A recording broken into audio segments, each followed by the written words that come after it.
There's a big connection between athletics and entrepreneurship. I've said it many times. We've talked to many people about the fact that sports can teach you a lot of life skills that can take you way deep into the business world. You can take those skills you've acquired and leverage them later on. Today, our guest is an entrepreneur who is leveraging his skill sets he learned from playing Division One football into his entrepreneurial journey. And you're going to see how he's helping other athletes find how they can use that as well. So you don't want to miss this episode of the Game Time Guru. So, What time is it? Game time! this is the Game Time Guru podcast, where I interview sports figures from all over the world to help deliver a panoramic view on sports. So whether you're a former athlete, one of the crazies, or simply a casual sports fan, this is the perfect show for you as we peel back the curtains and learn from our guests every single week. I'm your host, Shane Larson, and I'm helping you see sports through a different lens. What's up, everybody? Welcome out to another episode of the Game Time Guru podcast. I am your host, Shane Larson. Excited to be here for yet another interview. I know a lot of you guys have been with me from the beginning. We're going on almost 5 full years of the show, 92 different countries, 73, almost 74,000 downloads at this point. And it's due in large part to everybody who's tuned in. So if this is your first time listening because you know our guest, welcome aboard. I'm glad to have you guys here, and hopefully you guys enjoy the show, enjoy the content that we're going to be bringing you guys. I just ask in return, hey, if you guys could do me a favor, leave me a review on Apple Podcasts. It helps the show get out to more people. That's the reality of the situation, right? I tell everybody that reviews are more helpful than just listening. So if you can leave me a review, it'd be super helpful. It gets the show out to more people, helps us grow and get the messages out to more. And then a couple other housekeeping items. One, make sure you're following me on my social platforms, Instagram, Twitter. That's where I'm doing most of my stuff, but I'm also on Facebook. So go find the Game Time Guru on all the different platforms. And I'd love to converse with you guys there. Now, to introduce our guest, as you guys heard in the introduction, we're bringing on somebody who has a very strong message, and it's somebody that I relate to a lot because of what he's trying to do with his business now. And we're going to talk to him about his athletic background. We're going to talk to him about his business background and seeing what he's doing right now. But his name is Devin Scott, founder, owner of Athlete to Entrepreneur. We're going to talk to him about his journey. But Devin, thanks so much for joining us, brother.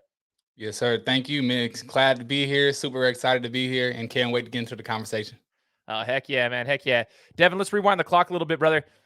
You know, we talk to sports figures, those who have a sports background here on the show. I want to know a little bit more about before we get into the business side, let's talk about your athletics side. You know, when did you start playing ball? And what sports did you play when you were growing up as a younger child?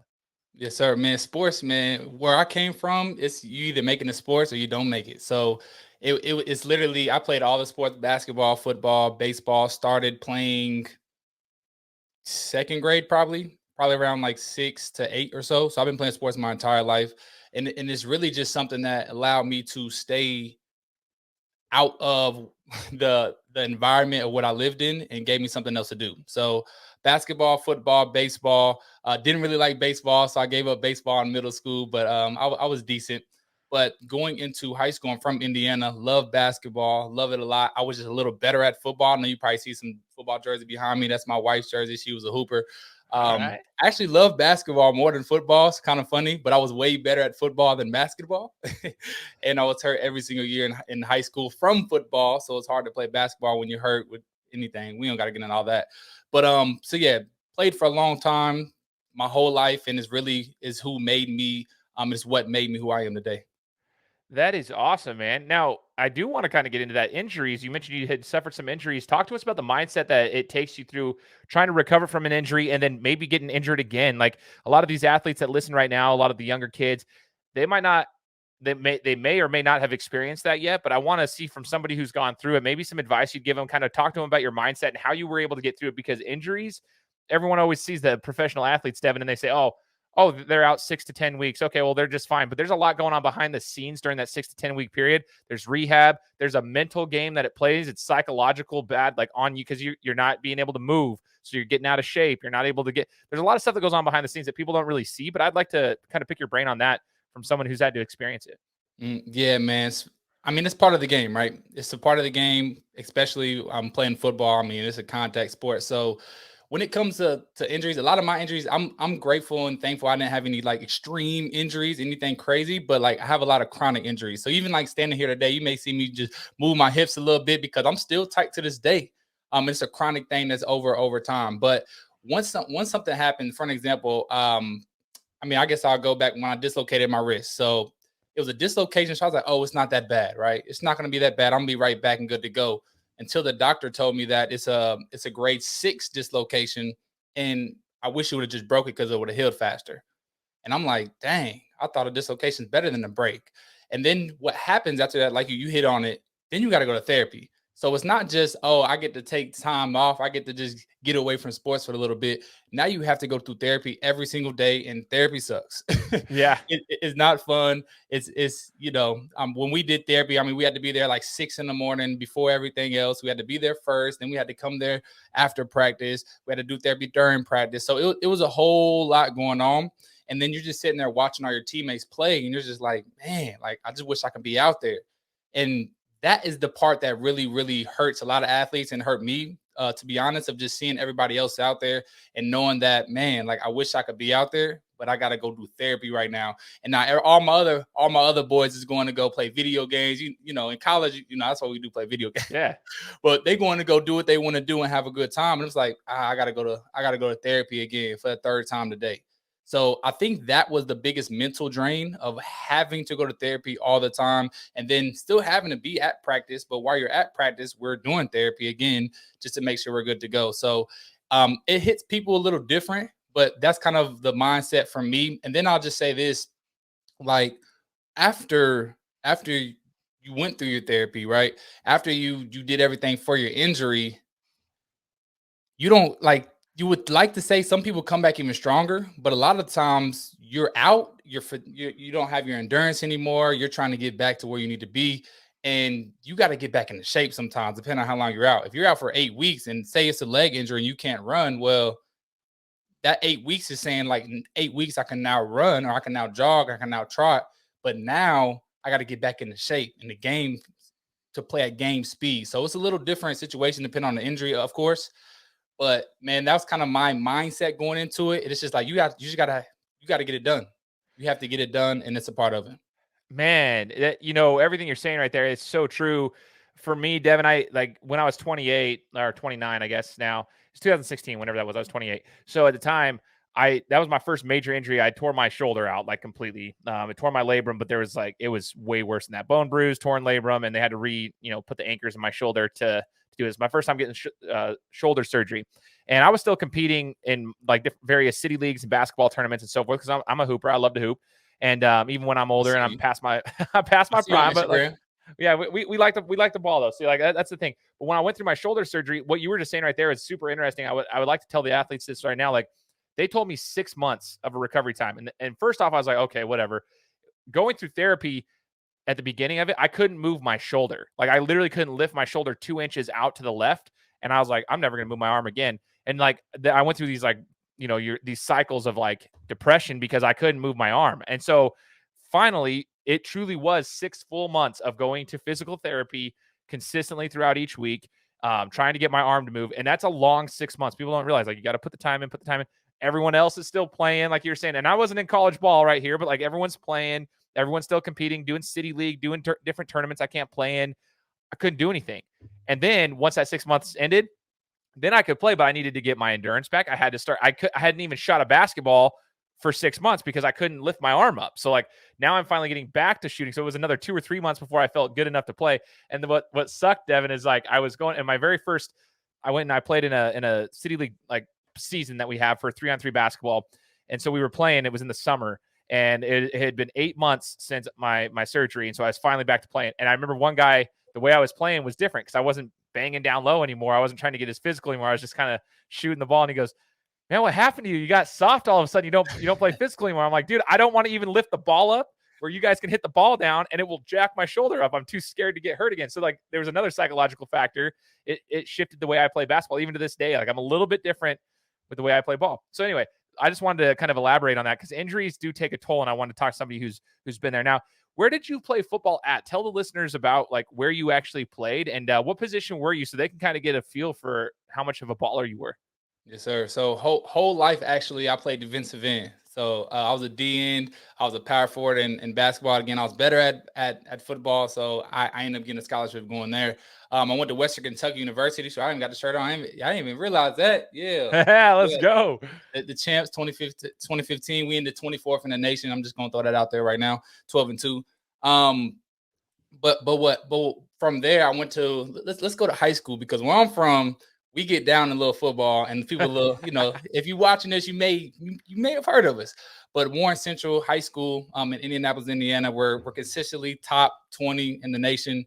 I played DM my whole life. Now my junior year, I actually didn't play. I said, you know what? I'm gonna go play basketball because I thought I was a hooper. Right? I said I'm gonna go play basketball. I didn't play my junior year. We won state like 4 or 5 out of the 10 years out the last decade, but we happened to win my junior year too. While I wasn't playing. And all my boys always rubbing in my face because they think I was on the team. I was like, nah, man, I'm not going to that ceremony, bro. I wasn't there. Like, I wasn't on the team that year. But anyway, so from that, I went to Western Kentucky University, so Bowling Green, Kentucky, where I met my wife at too. So shout out to my wifey. She was a baller. I just wanted to be like her. So played Division I football, Western Kentucky University. I played 5 years out there because I redshirted my first year. And yeah, like I said, we, went out with a bang, to be honest. 12-2. We lost to, I don't know how we lost to IU, my home state school. Lost to IU and LSU, the only two teams we lost to that year. And I went out and actually beat my the person who the head coach, Coach Willie Taggart. He actually brought me to Western Kentucky, and we played him at South Florida my last game in the Marlins Stadium at the Miami Beach Bowl game. So that's pretty cool to get to beat the coach that brought me to Western, and then go out that way, 12-2, 24th in the nation. Yo, that's so sick, dude. Willie Taggart. That's cool. Like, what a cool little story there. And Western Kentucky, they have dope helmets, man. So, like, I always thought, Yeah. Western Kentucky had the sickest helmets. Are you a fan of the whole, like, look good, feel good, play good kind of situation? Facts. 100%. I mean, you know what I'm saying? When I wore a sleeve, I played better. It felt better. Like, yeah, it just, I don't know. Did you wear a visor? I want to know did you wear a visor or no? I did in high school, but I didn't in college because it was just so hot when I went down in the South, and I was just like, I can't breathe in this thing. I can't see. But yes, if it was cold, yes, but then it fogs up. So I did wear a visor, but I stopped wearing a visor. Those are the little things that people who've never actually put a helmet on don't understand. One, it gives you a headache, and two, the visor, yeah, it looks dope, but it'll fog up, or if it's hot, like you literally can't breathe. It feels like a sauna inside of there. And if you're like getting like, you're banging every single play, that's tough. Sweat's flying into the visor and you can't even like see. It's brutal. Think of it as like a windshield that you can't get wipers on. Like it's brutal. So I'm glad you actually said that, man. I've never actually talked to anybody about that specific. Exactly. Topic. I was a blocker tight end too. So it's not like I was out there just trying to look flashy and fancy. No, I'm in the trenches. I was in the trenches every play. So by being in the trenches, I'm banging, I'm sweating. You can't see nothing. Then it's like, hey, go run a route. Oh man, hold on. I need a towel real quick. And we run a hurry up offense, so we don't got time to wipe your visor, clean your. No, it's no time for that. So, but yeah, I've never talked about this either. So that's pretty different topic to talk about. So yeah, take them visors off. It look good, but man, unless you can rock with it, take it off. No, for real. Just put the sleeves on. You can still look good without a visor, I guess. Yeah. You can still swag out. I mean, you know what I mean? It's not, but the thing is, it's not on you, it's in you. So you got a swag in you? Yes or no? And that's the real question. I dig that. I love it. What was the biggest thing you'd say you learned, Devin, during the time at Western Kentucky playing, college football at a high level? What's the biggest lesson you took away from those 5 years? That's a good question, man. The biggest thing I learned and take away.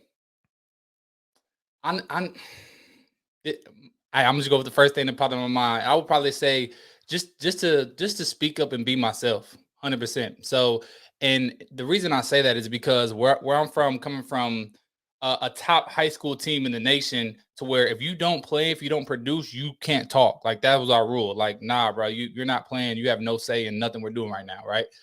And I took that same mentality to college, and it's like, well, I'm a freshman. Like, I play behind Jack Doyle. He's an NFL Pro Bowler. Like he's in the game. I'm not. So because I wasn't playing, I'm sitting back and like, I kind of went in my shell, and I wasn't fully me.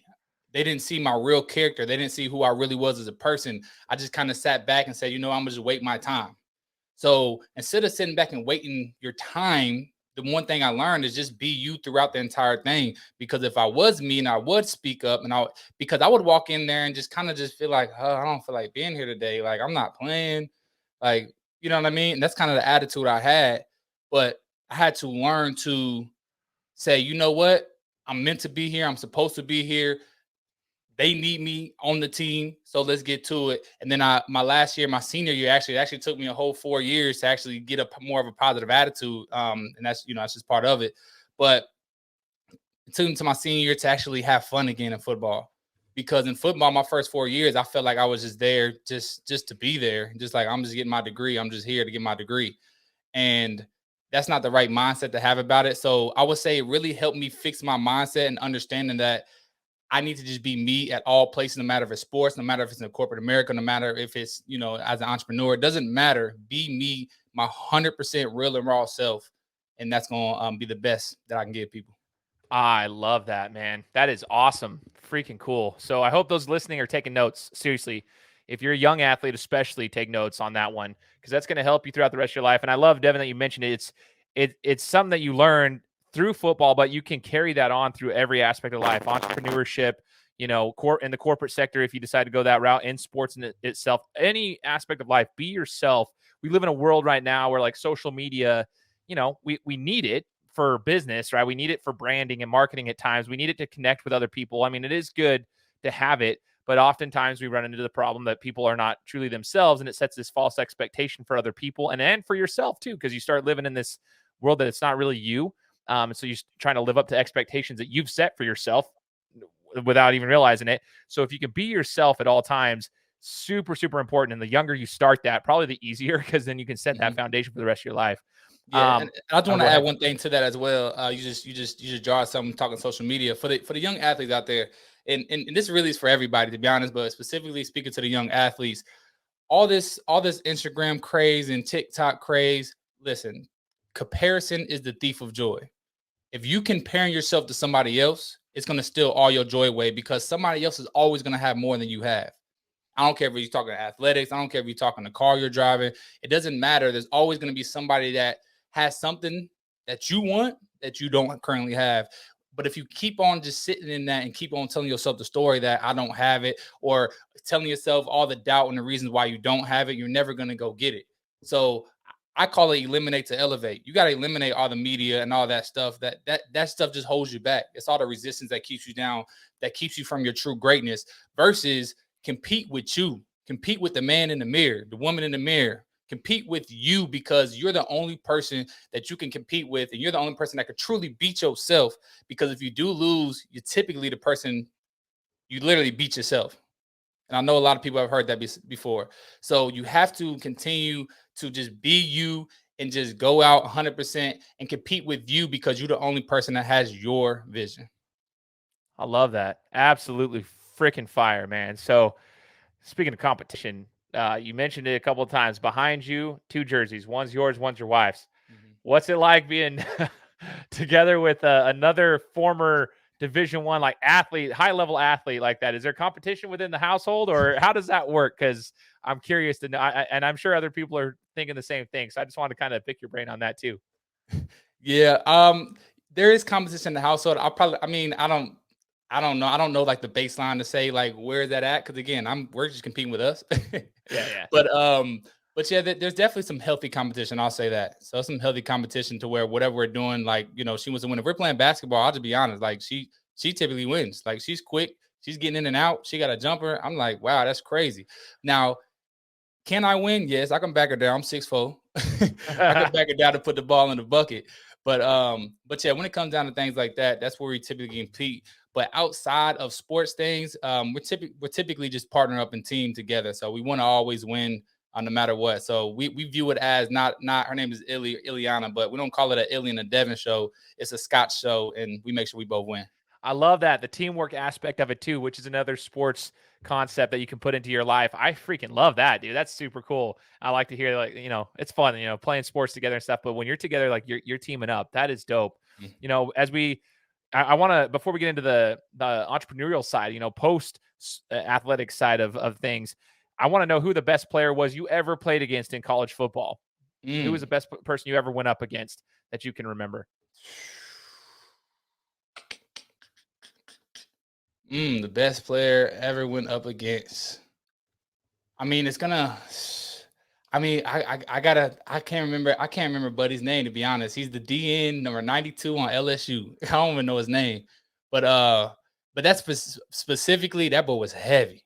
I was 260, and I was a blocking tight end. I think he was like 290, 295, and again, LSU is they eat a little different in the SEC versus Conference USA. They eat a little different. So I wish I knew his name. I don't even know his name, but he just would come with his head and just fly out. And then I'll say the second thing, because I mean I played Tennessee, we played Alabama, we played some big time schools like that. But again, another LSU guy, Leonard Fournette, and I was on offense, but I was on the sideline watching. Leonard Fournette, man, he's a train. I'm gonna say it like that. Different, man. Yeah, Leonard Fournette. People don't realize. See, this is why I like talking to someone like yourself, Devin, because the casual fans will see Leonard and they'll be like, oh, well, he hasn't had such a hot NFL career. I mean, he got put on the bug, like all the things, like it wasn't as hyped up as what he was coming out of college. I'm like, no. People don't realize that doesn't matter. Like there's a lot that goes into the NFL career kind of thing, situational stuff that happens. You know, that when he was in college, he was a dog, like a straight dog. So it's cool to hear of someone who actually, you know, you got the chance to witness him from the sideline. Like you were playing against him. Granted, you were on the sideline for that because you weren't playing defense, but you got to see him in person. And I think that's super cool. Like that stuff sticks with you, you know, and I think that's awesome, man. So after college gets over, now we're going to get into the business side of things. You've had this awesome career through sports, and we talked about athlete to entrepreneur. And as I segue into this particular discussion, I'd like to preface this with the fact that I work my full-time job currently at a company called ClickFunnels. My boss is Russell Brunson, who anybody in the marketing world probably knows who Russell Brunson is or has heard of him of some sort. Okay. I get to work for him, and it's been a blessing because I've learned a ton from Russell just working for him. I learned it because when I worked in the office, I was 8 feet away from him. Anytime he had an idea, he'd come out to the office and talk to us about it. Super cool. But the other day, it was probably a month ago or so, I go into the office and I was dropping off a book for a former guest of the show. His name was Thurl Bailey, former NBA basketball player. He sent me a book to give to Russell because I'm doing some work with him. And I walked in there and and I remember Russell talking about, man, there's such a market for athletes because all these athletes are wanting to become entrepreneurs. They want to use what they've learned because Russell himself is a Division I wrestler. He was a former Division I wrestler, you know, All-American twice. I mean, he's just a stud. And he himself was an athlete who was turned entrepreneur. He leverages a lot of those skill sets he learned in wrestling to his entrepreneurial background. So we got in this discussion, and so he was talking about Thurl Bailey and all these different basketball players, football players, everybody, athletes, and we should be hitting that market. The coolest thing about what Devin's doing right now, guys, is that's what he's doing. He understands that there's so much you can learn through sports and then transfer those skill sets over to the entrepreneurial world like he himself is doing. So Devin, let's talk about that a little bit. You know, Russell mentioned it's a good market. What are you doing with athlete to entrepreneur, and what can we find out about what you got going on? Yes, sir. Shout out to Russell Brunson, man. He's the GOAT. He's the GOAT. He's going down in the marketing industry as the GOAT, man. He's getting past the baton. But anyway, so athlete to entrepreneur. So what I do specifically, I help retired and transition athletes find their identity and purpose after sports. And we do that by turning their passions into profits. So what I mean by identity and purpose, first and foremost, your whole entire life as an athlete, you were an athlete. So you see my hat. I'm a big on affirmations. Like I am an athlete. That's what you'll say your whole life. Now, once sports ends, you're like, okay, I'm an athlete. I'm an athlete. By the way, during sports, you know what time you're waking up. You know what time you're eating. You know what time you're working out. You know, literally your entire day, every single day for your whole life, you know what's going on. Like, that's just what it is. Occasionally you get a couple of days off in the weekends. But outside of that, you know, and you have it all scheduled for you. So you are 100% an athlete. But what happens when sports is over, you know, I think it's only 1.7% of the people in Division I make it professional. So like it's like 1 in 57 people, like all sports, like it's so tiny out of the millions of athletes out here playing sports. And when it's over, you just say to yourself, like, all right, who am I now? Like, I was an athlete, but so a lot of people take it way different. So some people take it in the sense of they go into depression because they feel like they weren't good enough to make it to the professional level, even though they may have made it to the Division 1 level or Division 3 level, which is amazing. You played a college sports. Like, not a lot of people do that either. I think it's only 7 or 8% of those even make it to any level of collegiate sports, period. So it's a big accomplishment. But because we wanted to go to the professional level, and that's what we grew up with our whole life. I'm talking about since 2 years old, maybe not 2, second grade or so, 6, 7. Once you actually started understanding, like, what do you want to do? And the question is, what do you want to do when you grow up? I'm going to the league. What do you want to do when you grow up? I'm going to the league. When it's basketball season, I'm going to the NBA. When it's football season, I'm going to the NFL. Like, that's just all is programmed in us every single day, because that's really all a lot of us know. So once that's gone, again, who am I? Like, I don't know anymore. How do you identify yourself? So what do? We typically just go back to what we learned, what we were taught from the system. And I don't know how much we'll get to the system, but the system, I call it the cultural indoctrination camps. Some people call them child prisons. I'm not showing any shade at the school system, because they do some great things, but they teach us what to learn, not how to learn. Correct. So what we do, because they programmed us our whole life, is we just go back and say, well, what does school say? Go to school, get a degree, get a good job. All right, cool. I went to school, I got my degree. All right, it's time to get a job. Now, then what happens is, now you just become an employee. Now you're waking up every day. You're going to sleep on Sunday like, oh, I gotta work tomorrow. You're waking up Monday morning like, oh, I gotta go to work today. Like, man, and it just traps you. You feel so unfulfilled. You feel stuck. You don't know where to go, and you still haven't identified who you really are anymore. Now you're saying like, hey, I'm an employee. I work for this company.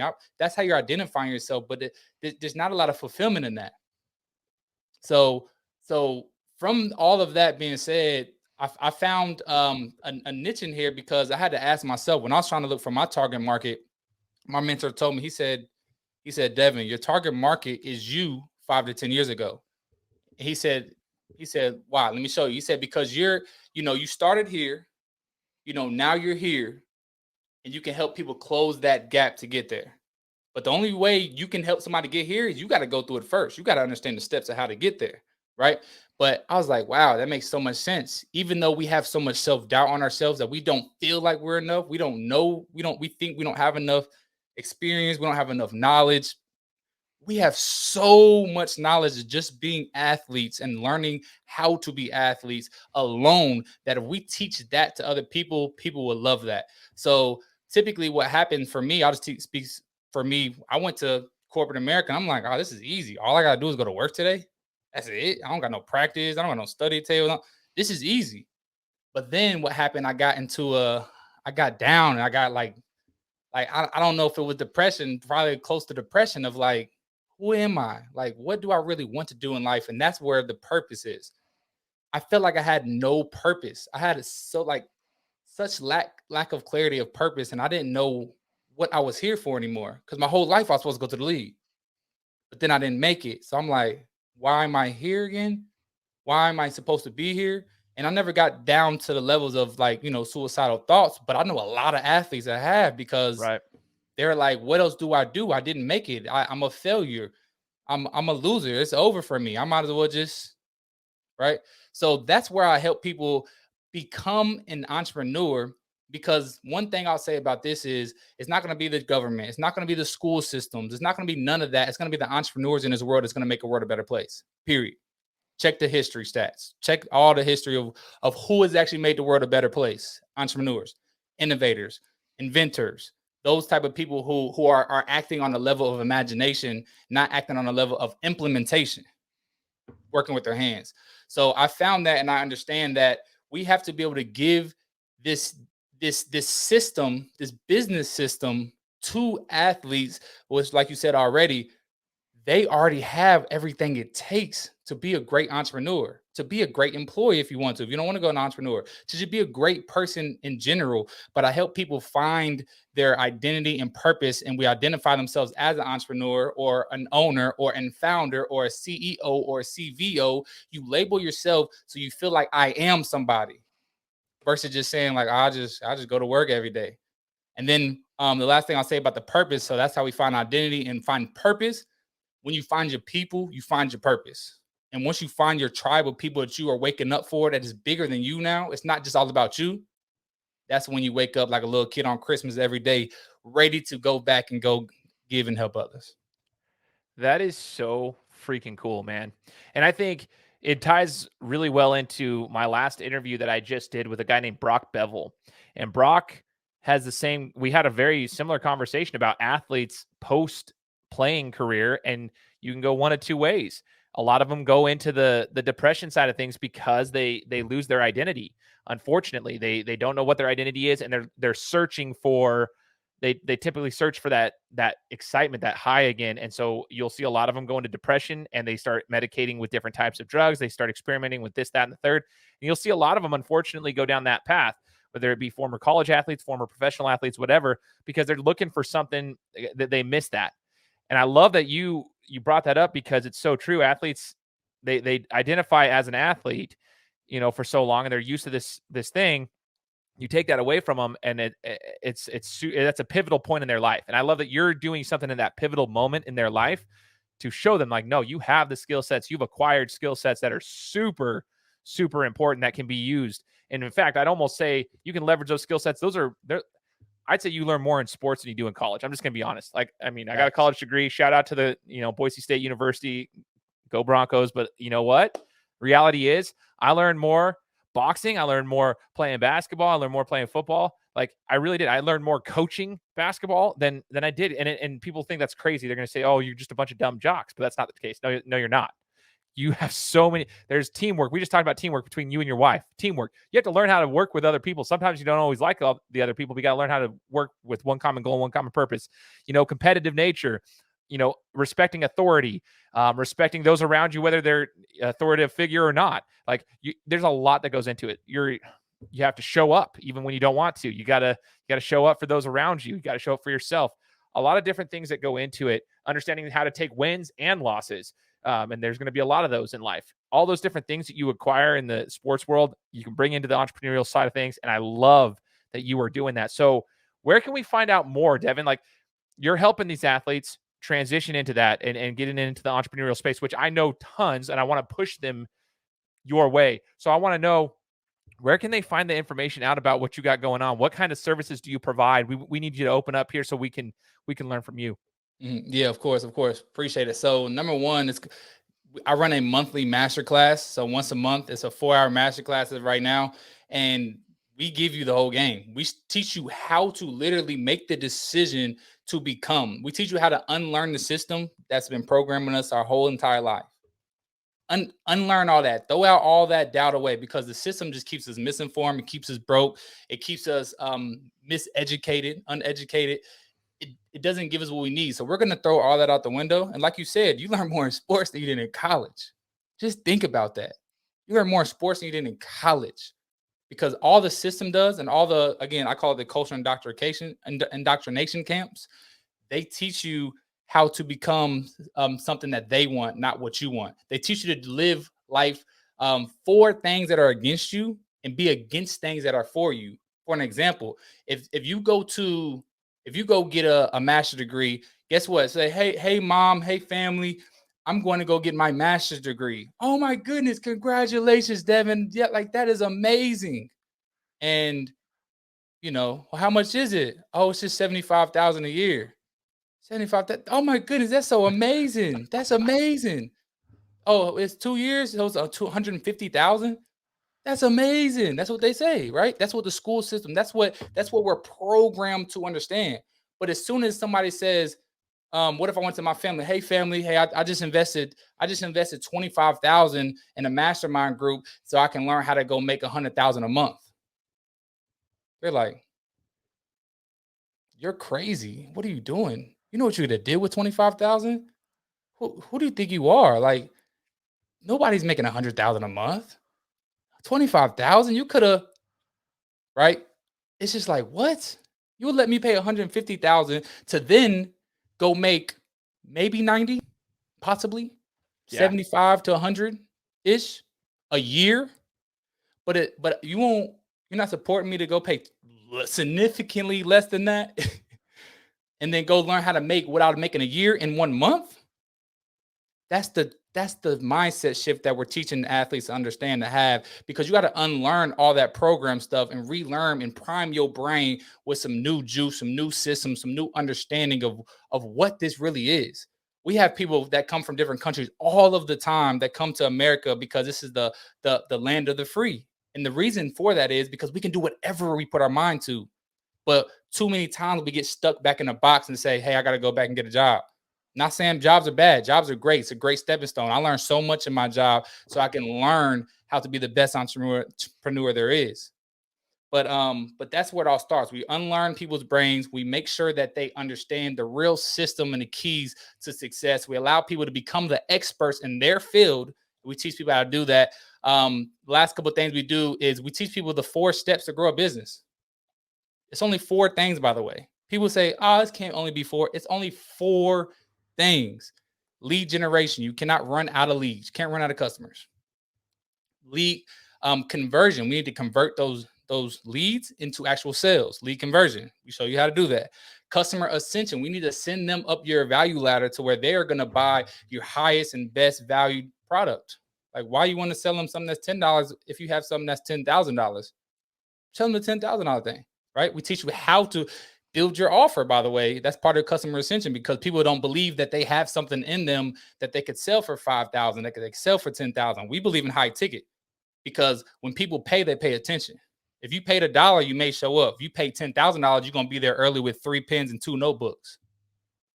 And then lastly, we teach people customer retention, because we got to make sure that customers staying happy. And we do that through continuity programs, or AK subscriptions, like an Apple Music, and they make what? Probably trillions. Are they trillions? Probably trillions from just Apple Music.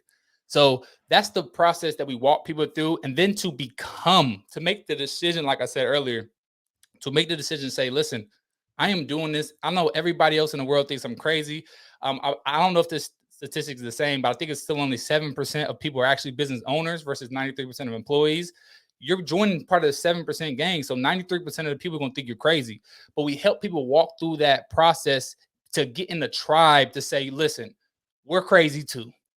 Look, we're crazy too. I know everybody else in the world looking at us like we're crazy. Like, we're crazy too. Let's talk about this crazy stuff, and let's go not just change the world like everybody says, but go improve the world and create your own world that you want to do. So that's what we teach people through with Athletes Entrepreneur. I love it, man. Where can the listeners go to find, like you mentioned, a monthly masterclass? Like, where can they follow you, Devin? Like, shout out any websites, any social media handles. Where can they go to get information? Because we've got people listening that are probably going to be like, okay, I want to talk to this guy. Yep. So right now, I'm not sure when this is going to drop, but it's athletesentrepreneurlive.com. But we're going to change that because people don't know how to spell entrepreneur. So we're going to change it to A2E live.com. A2E live.com. You go through there. It's a free masterclass. You register. I would highly recommend to go VIP, though, because those are the people who really are ready to take the next level, plus some other cool bonuses that you get that just, is way worth more than money than VIP. But that's where you can go, A2Elive.com, as well as just follow me on Instagram, on Facebook, Devin D. Scott on Instagram. And I believe it's Devin D. Scott on Facebook too, or Devin Scott on Facebook. So follow me there. I post all the content. You'll see it around everywhere. And come learn a little something, because this is what we're doing. We're helping you become the person who you're called to be, so that you can live the life that you want to live versus just living the life that you feel like you have to live. I love it. And we're going to put those here in the description for those listening. So obviously check the description of the show. I'll link these social pages as well as his website there to check it out. I think it's awesome, Devin. If you guys have questions for me too, you want to get a hold of Devin, I can get a hold of him for you. Like, just reach out. We have the connections. We want to make sure that if you guys have questions on this type of stuff, that you get in contact with Devin. So let me know if you have questions. I'll get it over to him. And man, there's just so much. This is like the perfect. When I first started my show in 2017, I wanted to show people that athletes were not dumb jocks. That was my whole concept. My sister was not a sports fan, but she'd support me in sports my whole entire life. And I always heard that like we were all just dumb jocks. My whole goal was to show people that no, you can learn a lot of things. That's why I brought on guests every single week for the last 5 years, sharing their stories. And you are the perfect, like, it's just funny because 5 years later, I'm running into the perfect person that needs to be highlighted here, because you are the proof everything of what you can become as an athlete. And so it's just funny to see full circle how it's come through. 5 years later, I've connected with you, and your story is incredible. So those listening are probably like, dang, this is exactly what Shane wanted to showcase on this show, and you did it, man. So Devin, I appreciate your time, brother. Wish you the best of luck going forward. I want everybody to make sure you go check out Athlete to Entrepreneur. Go follow him on all of his pages. We'll have it here for you. And yeah, man, I just really appreciate your time joining the show, man. Yeah, thank you so much too, Shane, man. I enjoyed it. Can't wait to keep doing more, and can't wait to see you in Athlete to Entrepreneur Live too, because it's some big time things, and I want to learn some things with the ClickFunnels with you, because it's an automatic sales system. It's a beautiful thing. So can't wait for 2.0. Yeah, you know it, brother. You know it. For all those listening, hey, make sure you're subscribed to the show. And I'll just ask you one more time, leave me a review on Apple Podcasts. It helps the show get out to more people. More people get to hear Devin's message. If we get more reviews, it spreads out to more people. That's how the algorithm works, and I'm not going to lie about it. So just leave me a review. Let us know what you thought of the show, and we'll be coming to you next week with another interview. Guys, thanks so much for listening to another episode of my show. Now, if you could go and do me a favor, head over to iTunes, give me 5 stars, and leave me a review, it would be greatly appreciated. Thanks, guys. Appreciate your support.